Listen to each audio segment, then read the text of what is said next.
venue de M. Roro s'est préparée donc la venue du président de la République mexicaine, 13 et 14 juillet en France, pour signer un accord cadre entre les deux pays. On va établir un travail, peut-être un réseau entre le pôle de Montpellier et les établissements mexicains. L'ambiance au niveau scientifique, qualité de vie exceptionnelle, qui sont de vrais atouts pour Montpellier. L'objectif, c'est de récupérer dans nos laboratoires du Languedoc-Roussillon des étudiants mexicains avec un financement du gouvernement mexicain. L'idée, c'est d'arriver effectivement à 150 doctorants mexicains qui arrivent en France tous les ans et d'une manière régulière, je dirais. Aujourd'hui, on accueille M. Pablo Roro, qui est le responsable du programme des bourses doctorales CONACYT, avec la volonté du gouvernement mexicain via CONACYT depuis l'an passé de financer intégralement des étudiants mexicains pour venir réaliser leur doctorat en France.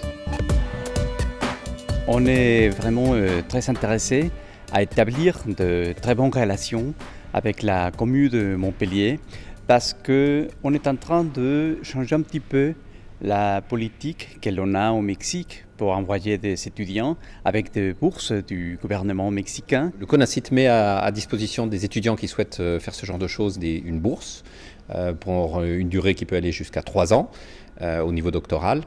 Et le CONACYT donc, cherche à orienter ces étudiants vers les meilleures institutions dans le monde. Et donc parmi celles-ci, il y a beaucoup d'institutions françaises, dont l'université de la commune du Languedoc-Roussillon. Je peux dire que notamment la région Languedoc-Roussillon, et Montpellier en particulier, a celle qui a déposé le plus de sujets, je dirais.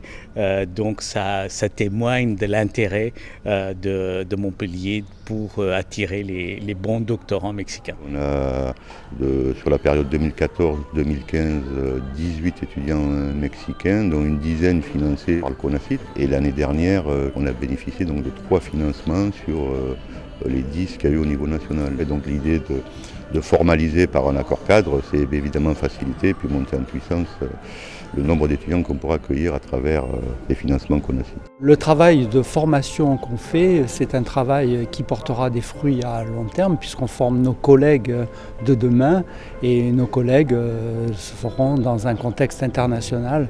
Donc le Mexique a toute sa place à côté de la France pour ses relations internationales. La concurrence au niveau de cet appel d'offres du gouvernement mexicain, c'est pas les autres régions françaises, comme on pourrait le croire, c'est plutôt l'international, avec des étudiants qui sont plus attirés par les pays anglo-saxons que par les pays francophones. Donc nous avons voulu changer un petit peu ce flux et amener beaucoup plus de chercheurs, de jeunes doctorants mexicains dans notre pays. On a l'expérience de ces étudiants mexicains qui sont venus faire des études de sciences sociales, particulièrement en droit, mais aussi ils sont intéressés maintenant à d'autres formations.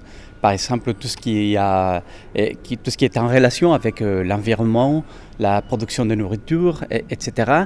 Et je crois que Montpellier est très bien positionné au niveau international dans ce sujet. Je crois qu'il y a environ 18 doctorants à Montpellier, dont 10 qui sont soutenus par le CONACYT.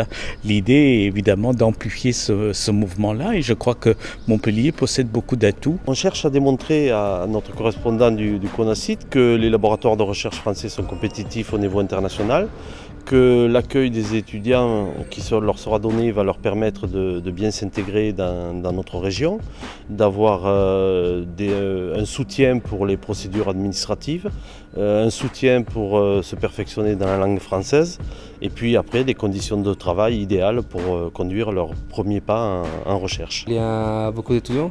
Donc il y a aussi pas mal d'endroits, même bon, il faut travailler quand même, mais il y a pas mal d'endroits pour visiter, pour se promener. Et du coup, comme c'est le sud de la France, il y a aussi les plages pendant l'été et il y a pas mal de petites villes qui sont juste à côté. Nîmes, c'est une trentaine de minutes, il y a aussi Narbonne, Carcassonne. Donc du coup, pour faire un week-end ailleurs et connaître un petit peu mieux la France, je crois que Montpellier, c'est un endroit magnifique, très agréable.